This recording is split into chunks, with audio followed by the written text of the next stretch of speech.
Hello and welcome to Coffee with the Carterman, okay? Coffee with the Carterman, yeah, Got a different cup today, got a different look, got a different cup, and I'll tell you why. Because there you go, there you go. It's the Christmas season, and we're gonna celebrate all month long together, okay? Every podcast, we're going to celebrate Christmas, and we're going to say Merry Christmas because that's what we believe in. It's not Happy Holidays. What holiday? Halloween? Valentine's Day? Guy Fawkes? No, it's Christmas.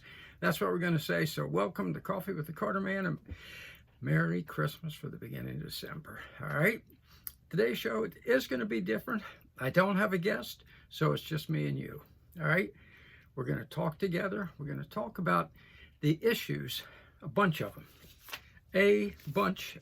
them, okay, off that paper that you have been asking me about, okay, that you've been asking me about for ever since we started Coffee with the Carterman, which is, I think we're like in our 6th week now, okay? Remember, subscribe. Remember, tell your friends, because we got to build a big audience. Because, you know, I was saying to somebody today, you're getting a feeling among some conservatives, okay? You're getting a feeling that, you know, kind of like, let Harry do it, right? Let Don do it. Trump's got it under control now, all right? Everything is fine. You know, everything is good with the world. Well, it's not, okay? Trump is going to be daily in the fight for his political life, all right? Let me wet my whistle. And we have to help him. We have to help him. He needs backup.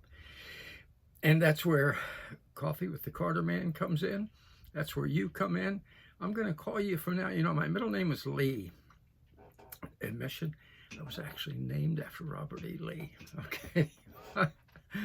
My mom and dad had just come from my dad's first churches down in Richmond, Virginia, and Brunswick, Virginia. And I was named after Robert E. Lee. So we're going to call you Lee's Marauders, okay? I want Lee's Marauders out there fighting the good fight every single day. And that's what Coffee with the Carterman is all about. And today we're going to address a bunch of issues. We're going to, you know, we always do a potpourri. We usually do an interview. We don't have one today because I want to talk directly with you. And I want to hear directly from you. Okay? clclues@gmail.com. Matter of fact, you can text me if you want. 202-664-6190. Seriously, I get text and I answer them because what you have to say to me is, I was going to say as important, it's more important than what I say to you. It's more important than what I say to you. So let's make that deal, all right? Subscribe, tell your friends, and let me hear from you. And as you let me hear from you, tell me the critical issues that you think we're facing and you want me to address. You know, I got 50 years of experience at the highest levels of politics in Washington. How's that for a confession?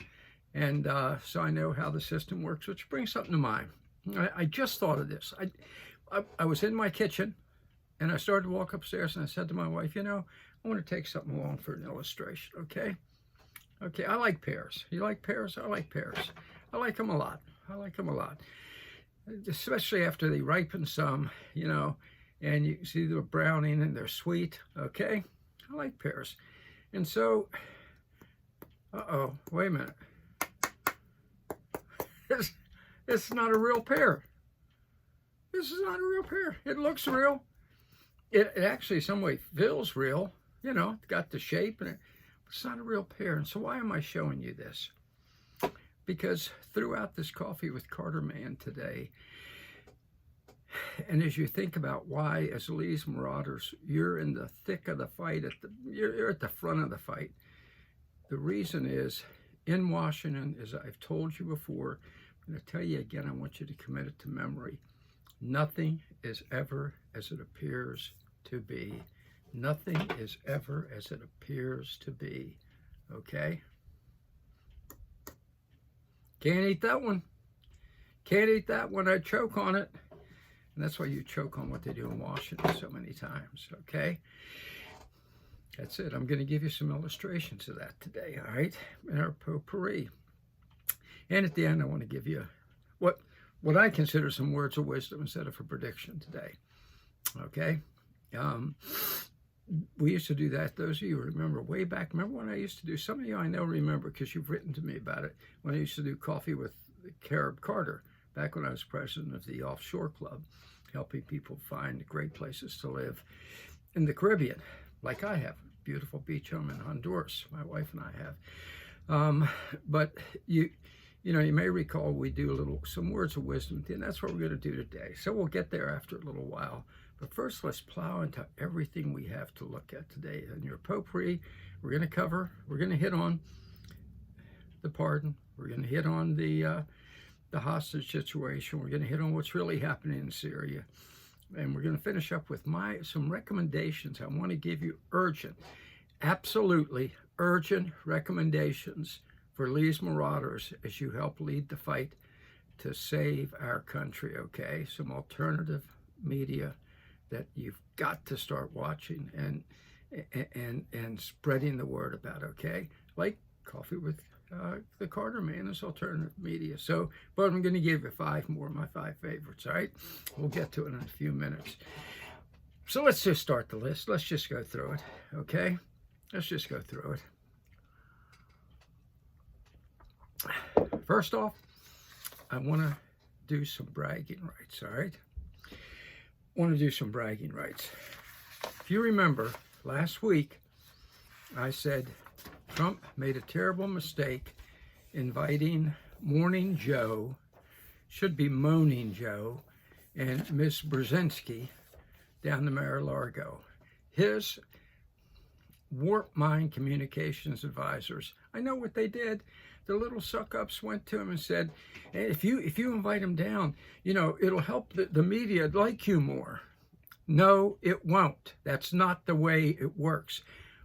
As I said last week, what his communications advisors really wanted, and I'm sorry, but I know some of them, is they wanted to cozy up and cuddle up with the mainstream media so that when they leave Trump in a year, 2 years, whatever, they can get really good jobs at NBC and CBN and SCN, the works. Okay, now you and I know those media aren't even going to exist anymore, but the suck-ups who are advising Trump on communications said, you invite Mika and Morning Joe down and be nice to them, and then they'll start being nice to you. No, they weren't. Here they are. That's just from yesterday morning's show, savagely attacking Donald Trump once again. Savagely attacking Donald Trump once again. They're upset over Kash Patel and other appointments that Trump's making, so they're starting into savaging him again. Because, please understand, he saved their careers by inviting them down to Mar-a-Lago. That's the way it worked. The exact opposite of what Trump was advised by his advisors. He saved their careers. May have saved MSNBC because he gave them credibility again. And he also saved all the other mainstream networks that they're still moribund, they're still going to die, but now the dinosaur media headed up by the Dragon Lady, Caitlin Collins. Look at that ugly expression, never changes. She is so filled with venom. Look at that, her normal expression for anyone conservative. Folks, if somebody looked at you like that at the checkout counter at the supermarket, you'd go see the manager and say, you have a problem with one of your cashiers. But that's the look that woman gives every single time she interviews a conservative, because she's filled with venom. Just like Kristen Welker, just like Lindsay with an E Davis, remember her savaging Trump at the debates? It's all the same, okay? Matter of fact, for this one, with that look affixed to her face, that's not normal. I have 3 words for Caitlin, okay, that she's going to need when we finally finish off the mainstream media in 6 months to a year. Would have happened sooner had Trump not invited Mika and Morning Joe down. But we're going to finish them off. Look at that face. Here's my 3 words for Caitlin. Caitlin, Springfield Hospital Center. Springfield Hospital Center. That's the nut house in Sykesville, Maryland. Not too far from where you work, Caitlin. Get ready to check in there because you need psychiatric help. Okay? That's not the normal expression decent people give those around them, okay? Caitlin, I hope this gets to you because the number is, let me get it, I wrote it down for you, 877-463-3464. Caitlin, make your reservation now, and hopefully they can help wipe that expression, eternal affixed expression, off your face, because you need help. You need help. It's only 40 miles away, just BW Parkway to Route 32, Caitlin. And the Dragon Lady here, the Dragon Lady can get help. You say, Carter, that was a little nasty for Christmas. Well, I'm sorry, folks. We got to finish these people off. We've got to finish them off. And that's my little, we all love to say, I told you so occasionally. So there you go. I told you so. I'll drink to that. I'll drink to that. Now let me move on to the pardon, or as I call it in my Clues Views column, the unpardonable pardon. Okay, that column is up at constitutionalrightspack.com, constitutionalrightspack.com, and it lays out for you exactly what the unpardonable pardon was really all about. Remember our little lesson earlier? Nothing is in Washington as it appears to be. The pardon seemed to be old Papa Joe in his dotage, just wanting to help my poor son. I love Hunter. I want to help my poor son. Well, you know, I'm sure that when Biden was aware he even had a son, that he would like to help him out. But the pardon was not about Hunter. The pardon was a protection of Papa Joe, or as Hunter called him in his laptop, in his emails, the big guy. The big guy that got 10% of everything that Hunter extorted. Extorted is the only word, from his foreign clients. That's why my beginning sentence, the first sentence, read what it says there. Joe Biden is a crook. He's always been a crook. And Hunter was his bag man. Make no mistake about that. That's what Hunter was, his bag man and his consigliere, okay, his legal advisor. Going out shaking down Burisma, shaking down the Chinese, shaking down every other country that he came near for a payoff to the big guy. And the big guy then, whether he was in the Senate or later as vice president, would take care of them. So you say, well, I'm still not connecting it, Carter. Why is a pardon? Was it really kind of a pardon for Joe rather than Hunter? Because I want you to think about it. Hunter Biden is weak-minded, weak-willed, and weak-kneed. Okay? He just is. The guy has never shown any willpower in his entire life. That's why he's a coke addict, for God's sake. That's why he's a coke addict as an adult. As an adult. He's like a teenage coke addict because he has no willpower. He has no strength. He has no courage. He has no spine. So what happens? What would happen after Joe leaves office and Kash Patel and Pam Bondi, if she shows some spine, and hopefully they'll get Mark Davis in there, a couple others, Miller, Steve Miller. What happens when they move in and start to put these screws to young Hunter? I can tell you the words he used because I had a good friend when I was the director of communications at Judicial Watch who had been a prosecutor, I think a JAG prosecutor. And he said, Carter, we always use the words, we can do this the easy way or the hard way. Hunter, we can do this the easy way or the hard way. For you, the hard way is the rest of your life in prison, okay? You know, because we have you on a lot of charges that people don't even know about now. You know, Hunter, some of the things you did that we know that the public doesn't press don't even know about yet. That may or not be true, but that's what they do. Okay, that's how they turn the screw. All right. So Hunter, it's the hard way. You spending the rest of your life in prison without your whores and your cocaine. I don't think you want that. It's the easy way. Tell us what your dad really did. Tell us, expand a little bit, will you, on the 10% for the big guy. What was your real deal there? What did Joe really do? He lied, said he never met any of your clients. We know that's a lie because we already caught him on that one. But how many did he meet? And what did he promise? And what did he deliver? Okay? Hunter, you don't look, I got to be honest with you, Hunter, you don't look like the kind of guy who's going to make it in prison very long doing hard time. You just don't. You ever seen some of those guys who's going to be in the cage with you? Hunter, that's not for you. It's not for you. What really went on?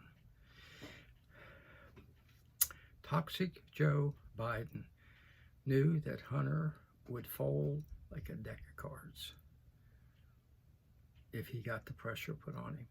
And so he issued the pardon to save himself. That's how vile Toxic Joe Biden is, and always has been a repugnant person. And in one of his final, in all of his final acts, he's proving it, isn't he?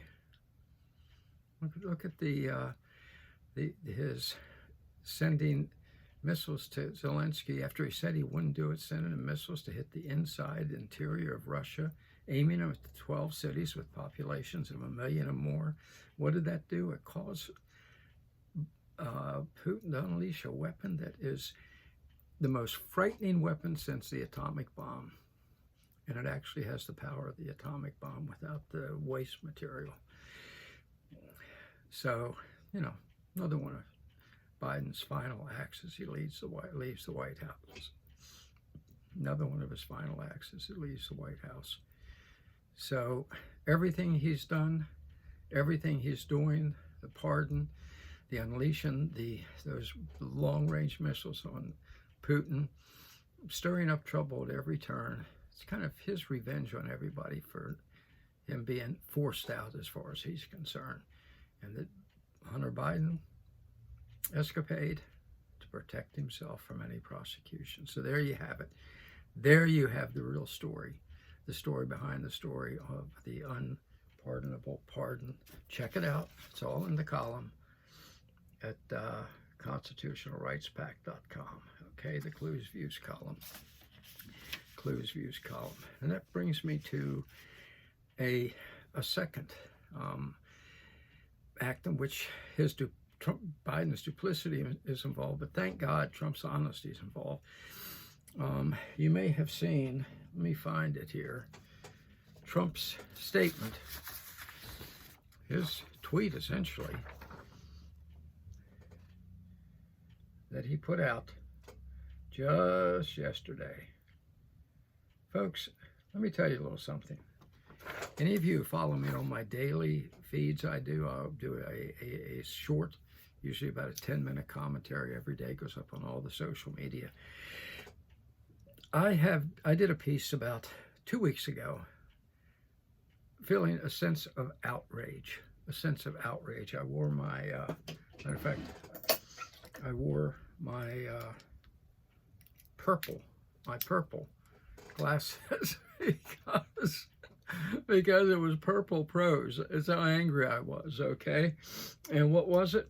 What was I so angry about?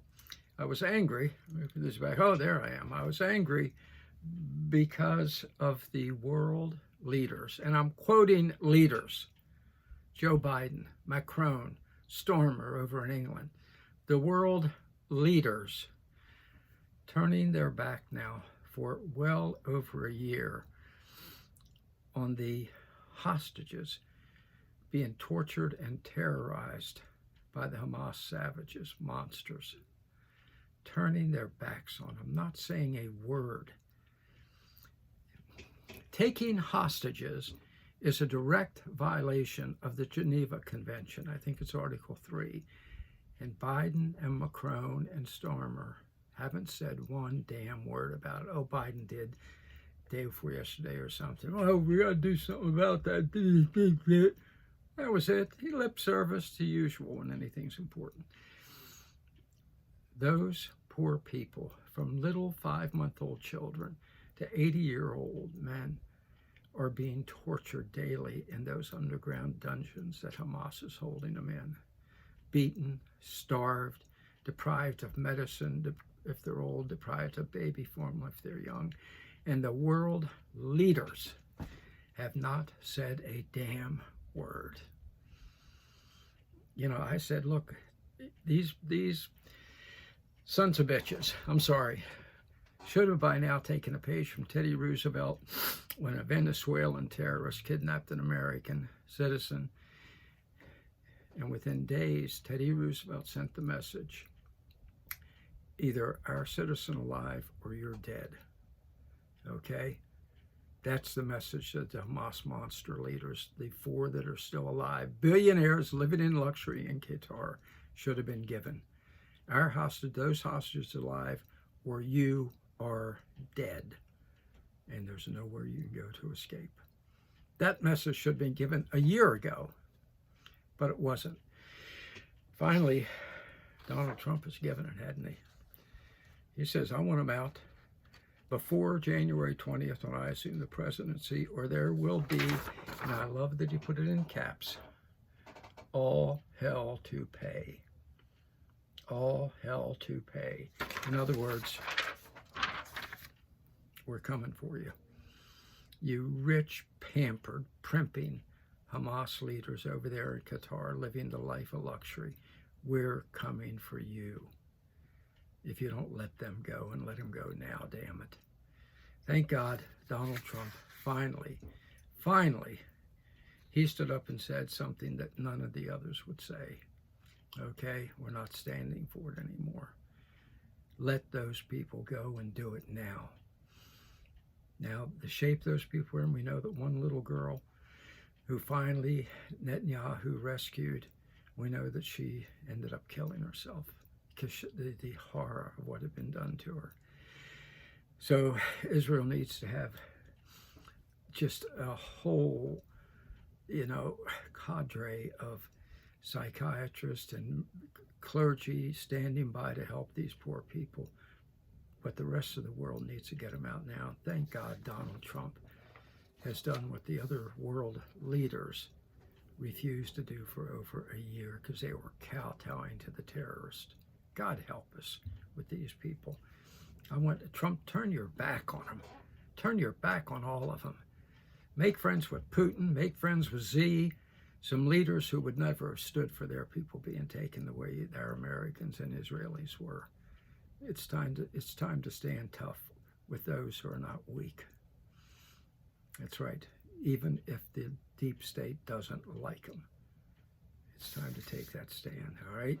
And speaking of the deep state, takes us to our next point, where nothing is as it appears to be, okay? Syria. I've been asked, Carter, what the heck is going on in Syria? Well, a lot of things. I've talked to people I know in the military, people I know in positions who are, very knowledgeable. And there are several things we know about the situation in Syria. Number one, it's a CIA operation. Done. It's a CIA operation. The terrorists and sit up there in their camps and one day say, well, let's go attack Aleppo. No, no, no. They had a little piece of land they owned. And they are terrorists, by the way. They're ISA and Al-Qaeda. Those are our friends now, folks. Think about that for a second. Thanks to the U.S. CIA, the deep state, those are our friends. ISIS and Al-Qaeda.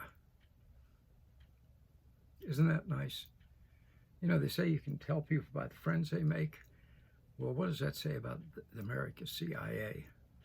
Those are their friends. So they're sitting up there. They've got their enclave, the land they were allowed to keep after the settlement a couple of years ago with the Syrian government after Russia moved in. And the CIA decides, let's invade and take territory, surprise attack, a sneak attack, kind of a Pearl Harbor type attack, which is what they convinced the terrorists to do. Gave them all kinds of weapons, some they had taken from Ukraine to give to them, to launch the attack. So that's the who. Now why? Why? Number one, the CIA has lost the war in the Ukraine. Yeah, that was a CIA war. Yeah. 12 CIA stations throughout the Ukraine. 12. Did I say 12? Yeah. Total CIA operation with their little CIA plant president, the little grifter Zelensky, who they pay very handsomely to be their CIA asset. Okay? And who they have promised that when the appropriate time comes, will rescue you and your Bugatti driving wife. Oh yeah, we'll bring her Bugatti along. Never forget, folks, she and the little grifter Zelensky went to Paris and bought a $5 million Bugatti with your tax money. With your tax money. Just a matter of a month or two ago. And the CIA gave it to him. Here's a gift because you're doing a great job of keeping the war going. You're doing a great job, Volo, with killing 600,000 of your own young people, throwing them into a meat grinder. You're doing a great job. We told you to invade Kursk. Of course we knew it wouldn't work. But it sure was good PR, wasn't it? But what's going to become of all the soldiers? Well, they're trapped there just as I said they would be when the CIA launched the invasion in the Kursk. They're trapped now. They're dying. They're actually starving. They have no weapons. And they're just waiting for Russia to finish them off. There was no way that was going to work. But it was a great PR stunt for the CIA. So they could stand up and pound their chest and pat each other on the back. And if a couple thousand, 10,000 or so young Ukrainians died, well, that's just the price you have to pay. Never forget, I have to say this parenthetically, never forget Operation Northwoods. Okay, we all know Operation Mockingbird. That's when the CIA took over America's media. Yeah, that's who owns the Dragon Lady. That's who owns the Dragon Lady and tells her, keep that look affixed to your face. The Operation Mockingbird was horrible, violation of freedom of speech and America's right to know what's going on around them. But Operation Northwoods was even worse. When they told John Kennedy, we have a great plan to get rid of Castro, Kennedy said, what is it? We're going to launch terrorist attacks on shopping centers throughout America and blame it on Castro. Kennedy said, are you out of your mind? And the CIA's response, unfortunately, no, but you're soon going to be out of yours because we're going to blow your brains out, which we now know they did. So there's the CIA deciding, well, we're losing in the Ukraine, and it's becoming obvious to everybody. Even the New York Times and the London Daily Mirror are starting to admit it now, okay, that it's hopeless. It's hopeless, folks. Russia's chewing up ground day after day after day. And of course, don't forget the Oreshnik missile. Let's never forget that. That that Biden caused them to launch into a building in Dnipro. Folks, please understand, the building wasn't a block long, wasn't 2 blocks long, wasn't 3 or 4. It was massive. It was acres. It's gone. It's dust. It's rubble and dust 30 feet down from one weapon with 36 warheads without even explosives in them. The kinetic energy alone blew everything up. So the CIA has lost that war. So they say, well, we got to have a diversion here. We need a quick victory somewhere to show we're the CIA and we're tough. So let's get those terrorists, our friends, our good friends, ISIS and Al-Qaeda, let's get them to launch an attack, a sneak attack on Syria, okay? Pardon me. I told you this is going to be a casual coffee with the Carterman. So they did, and it ostensibly succeeded. Why do I say ostensibly? Because it's not going to last. Okay, they have Aleppo, which I want to point out is particularly tragic, okay? Because Aleppo was one of the last places these monsters were driven out of. I think it was 2016, I think. What had they done while they were there? It's one of the most beautiful cities in the world. It had just been a place where people went to luxuriate in the peace and the beauty and the majestic surroundings. They destroyed it. The terrorists hated every square inch of the city because it was beautiful, and they don't like beauty. They don't. I remember when I suggested to a friend, a Palestinian friend, this was several years back. I've been to Gaza. The beaches are gorgeous. It could be a top resort. And he said, no, Hamas will not allow it. They don't want people to have fun. Okay? Well, that's the same with Aleppo. So the terrorists that we are now supporting, ISIS and Al-Qaeda, did as much as they could to destroy the city. They drove off 3 million people. And those that remained, they enjoyed for sport. They thought it was fun to take them into the Central Park and crucify them, or behead them, or just torture them and listen to them scream. That's who the CIA has helped give Aleppo back to. Now, let me tell you something. Putin has already killed thousands of they got the jump on the Syrian forces, and shame on the Syrian forces for not being prepared. Shame on Assad for not being alert. So they got the jump on them. But that jump's ended now. Putin has killed thousands, including their leader of the terrorists that have taken over Aleppo. He's told them, I'm going to rain fire down upon you. Now, anybody who doubts that he will do it needs to look where the munitions plant used to be in Dnipro. Okay? Getting the message? Iran's now sending troops in. Hezbollah is sending troops in. The Kurds are fighting against these terrorists that were put there by the CIA, with the help, of course, of Turkey. Erdogan. I always have trouble with the guy's name. I can't stand him. Very sneaky character, notoriously sneaky, who always plays both ends against the middle, okay? He already has part of Syria, and he wanted more, so he worked with the CIA to arm the terrorists and launch the attack, okay? And now he'll cut a deal for himself. He doesn't care about the terrorists. He doesn't care about the Palestinians. Erdogan, however you pronounce his name, has never cared about anyone other than himself. And that's what his role is in this. Okay?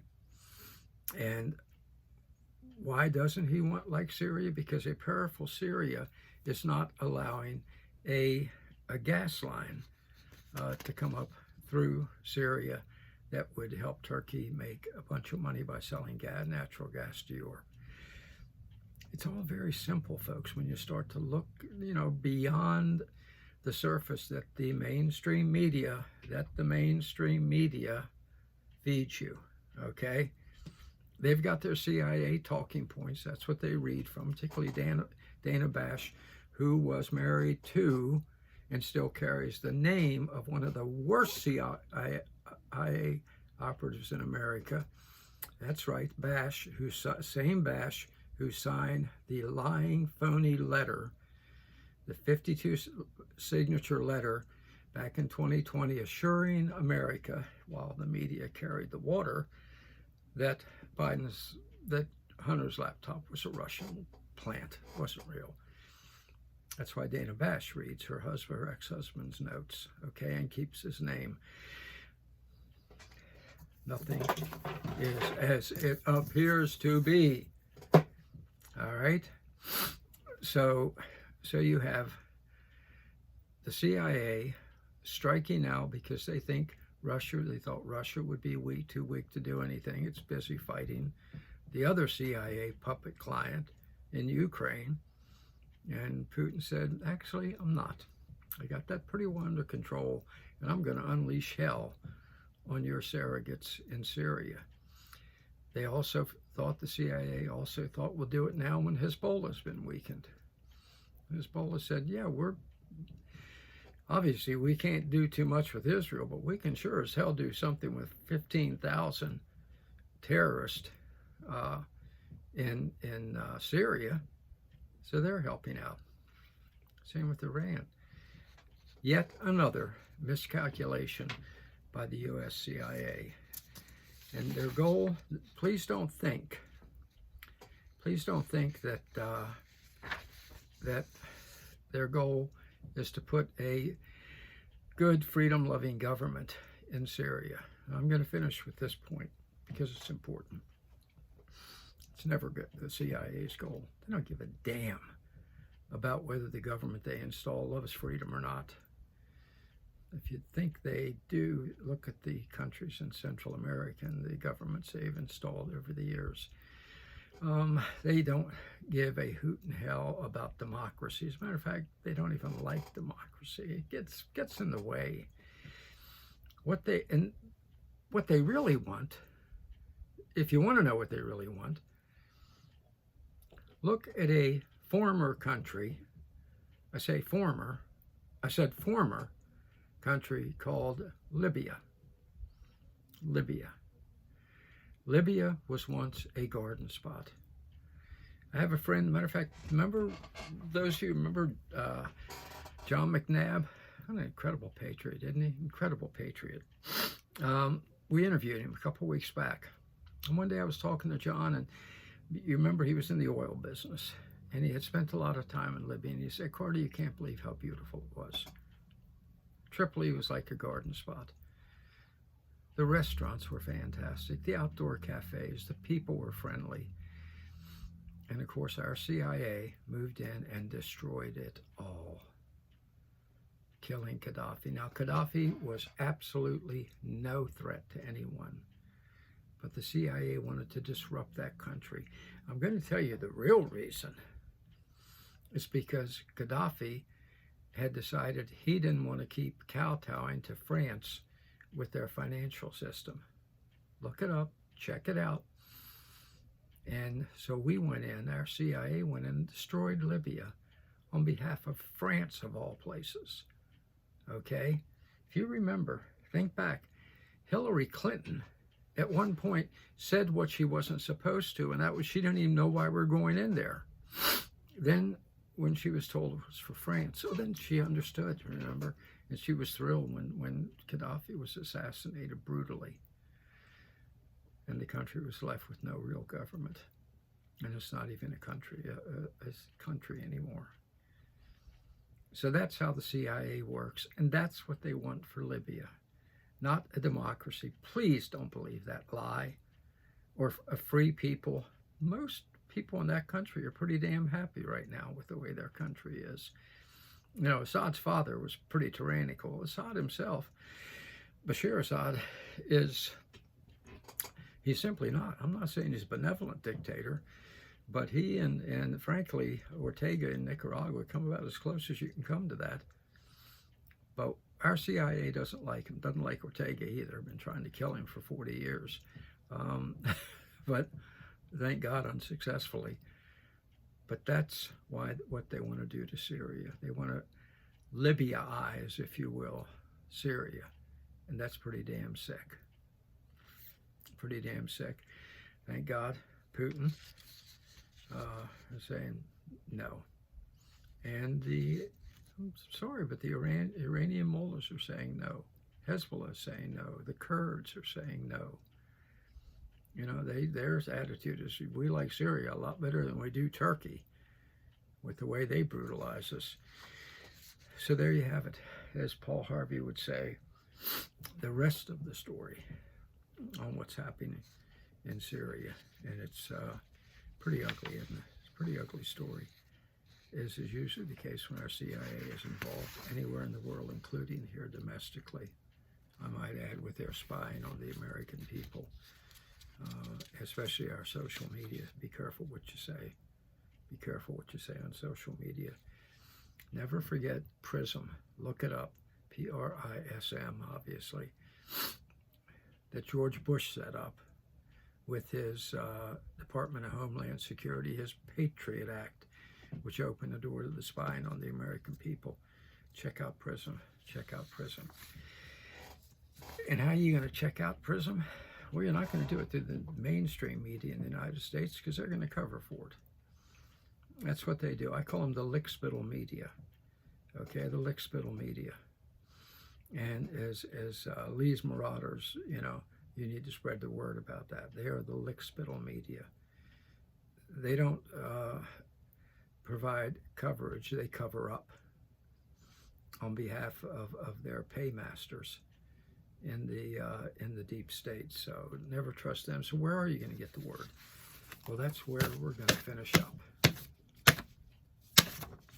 Okay, that's where we're going to finish up, because I'm going to tell you my top favorite alternative media. Number one, it's not on my top 5. Coffee with the Carterman. Okay, that's number one, because I'm going to tell you the God's honest level truth, okay? Straight from the heart and straight from the shoulder, all right? That's what I'm going to tell you. That's why I'm here. Anybody will tell you, whether you like the guy or not, he's going to tell you the damn truth. He's going to be candid, all right? That's why I like being casual today. It lets me kind of say whatever I want. I feel freer. And I've always been that way, even in Washington. You know, when I was Director of Communications for the U.S. Senate, you know, I would tell my staff, we're not here to suck up to anybody. You know, we're not here to play games. We're here on behalf of the American people. They're out there working their butts off to pay your salaries. So you better show your appreciation. And part of that, we got the word out as never before from the U.S. Senate. 40 new communications programs in 6 months, including the first ever satellite feeds from the U.S. Senate. Before C-SPAN, we did it. My staff did it, and I was very proud of them for it. So where do you go to now? Where do you go to now? What do I consider your 5 best sources to get the real news, the alternative media sources, okay? Number one, and I hope you can see this. It's called Free Republic, okay? Notice the thread there, the comments. They're by real Americans, folks, okay? Free Republic, freerepublic.com. Write it down. Check it out. It is your number one best source for news and commentary on the internet. You go there, and everything you need to know is at that site, because see the little headlines? Those are actual articles that people post on which you would be allowed to post. You find an article you think people need to read, usually a lot of them from the alternative media, some from the real media, what the hell am I talking about? Some from the lickspittle mainstream media. And when it's posted, a lot of times it's stuff, if it's alternative media, Free Republic is the only place you're going to get it. If it's from the lickspittle media, remember, every one of those little headlines is followed by comments from real Americans, okay?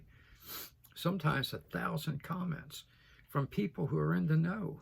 You know, some people who have worked deep in government like I have, other people who are experts in the areas that the articles are about.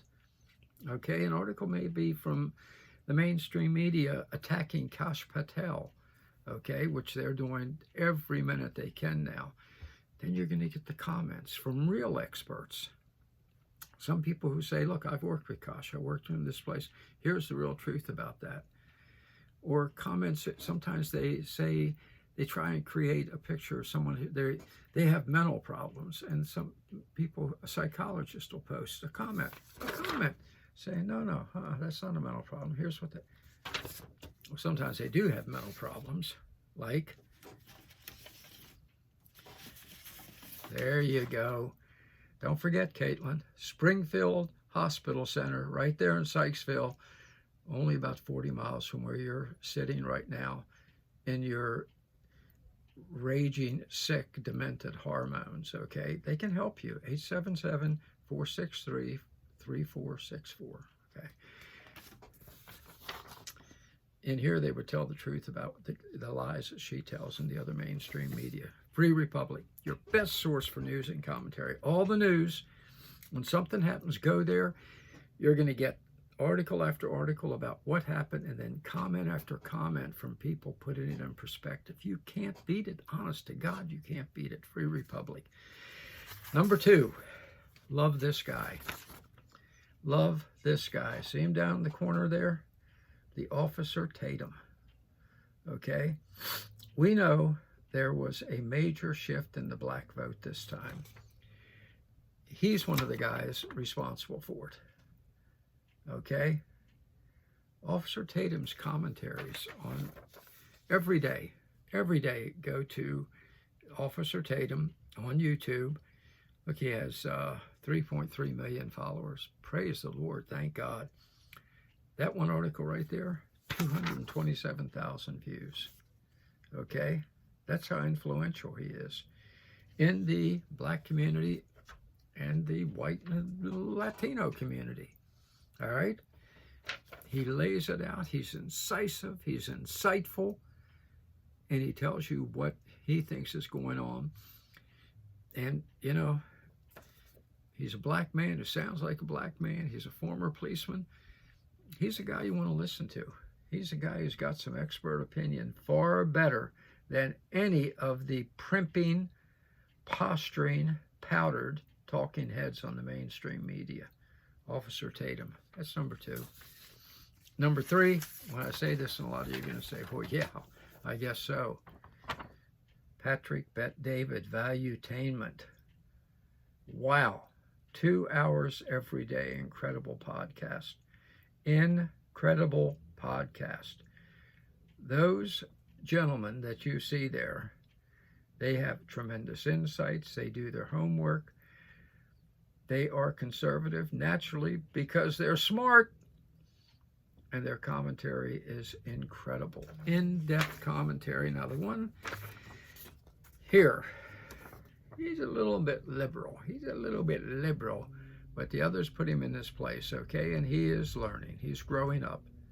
He's emerging from Wokeville. Because the others say, you know what? Listen and learn. Shut up, listen and learn, okay? That is a great show. He has incredible guests. He had Trump on. He has had Lara Trump on, Megyn Kelly, everyone you can possibly think of he has had on. And he always does a great, great job with them. Patrick Bet David. It is Valuetainment, okay? Don't miss that. What do we got here on these numbers? 6 million subscribers. 6 million subscribers, folks. Let's get up to that number. Please help me there, will you? Here's one where I go for foreign policy, and I recommend you do too. Okay? The Duran. The 2 Alexes there. One lives in England. The other, I think, is from Greece. By the way, they've got on another great podcaster there that we've talked about before. Dan Davis, Deep Dive, one of the top military experts. Maybe the top military expert podcast. Check out that one. Check out that one. And check out the Duran. The Duran.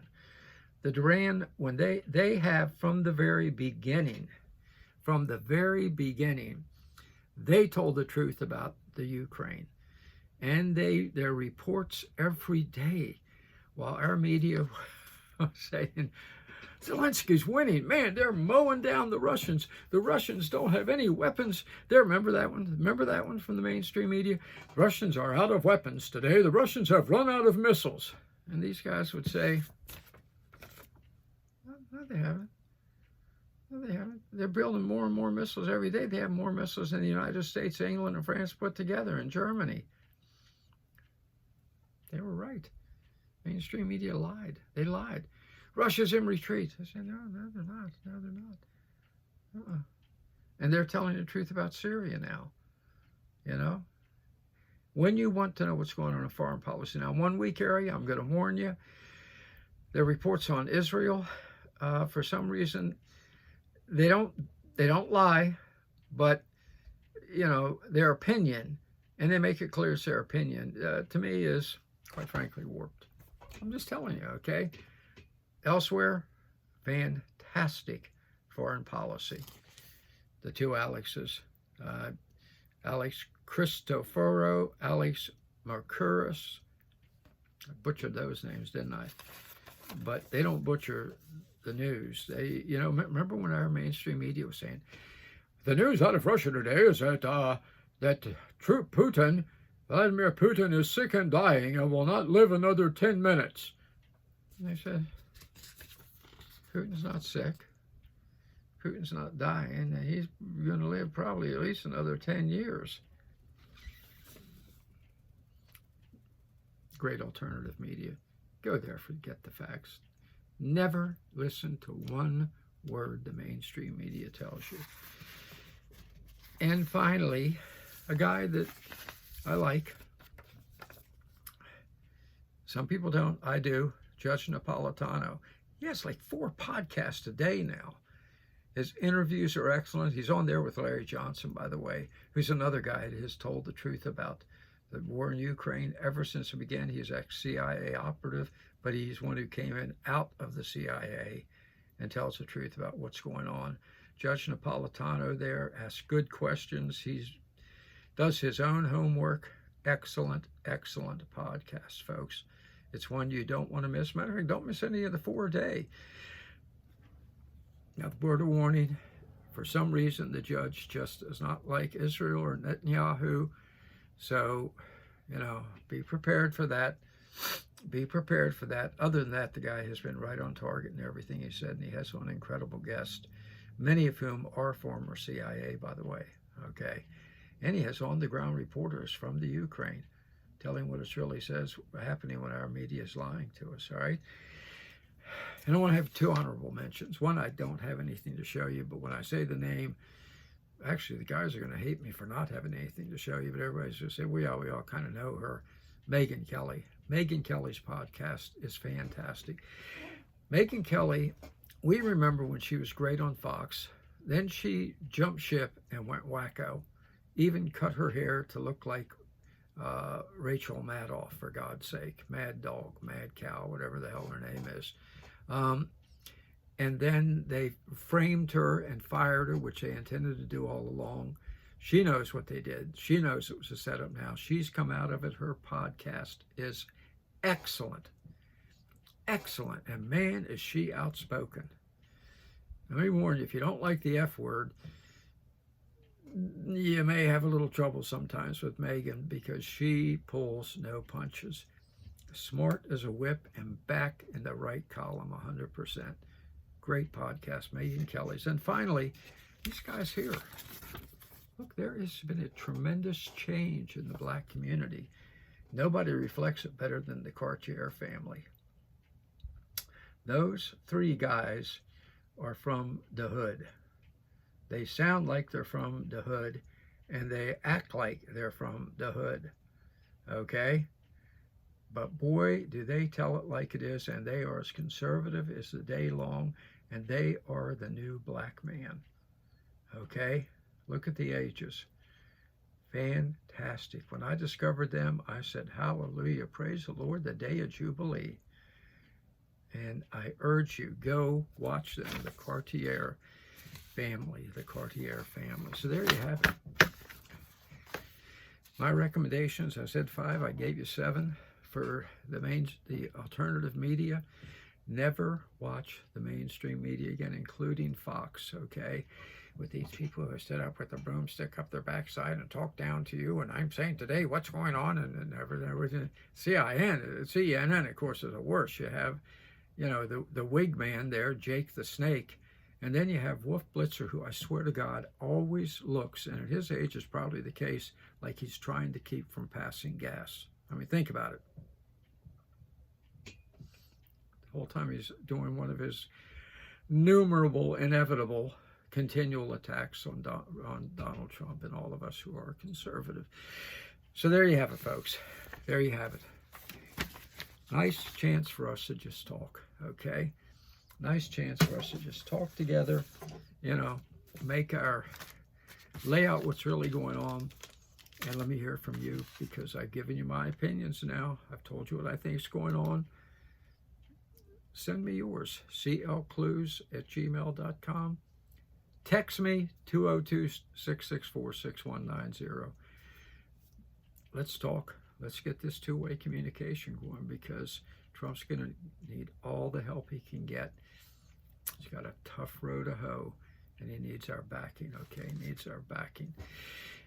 And I promised you, we got like 3 minutes left, and I promised you we were going to end with some words to live by. When I was a kid, the Life magazine, I think it was, had the words to live by. Saturday Evening Post had words to live by, and I was one of the first things I would go look at as a kid. It was always little squibs that helped you, little stories that helped you, tiny, that helped you give you some philosophy in life, give you some grounding in life. So I'm going to give you, in closing, my words to live by, and here they are, okay? Here they are.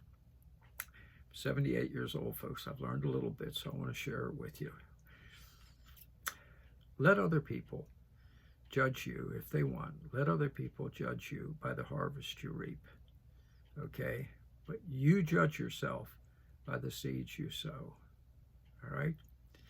Because the harvest you reap sometimes may not turn out to be what you wanted it to be, despite all your best efforts. Despite everything you did good, maybe somebody else will do bad. Happens a lot, folks. Some of you watch me right now, it's happened too, so you know what I'm talking about. And suddenly the harvest that you tried to reap, they destroy. Maybe they steal, and you don't get credit for it.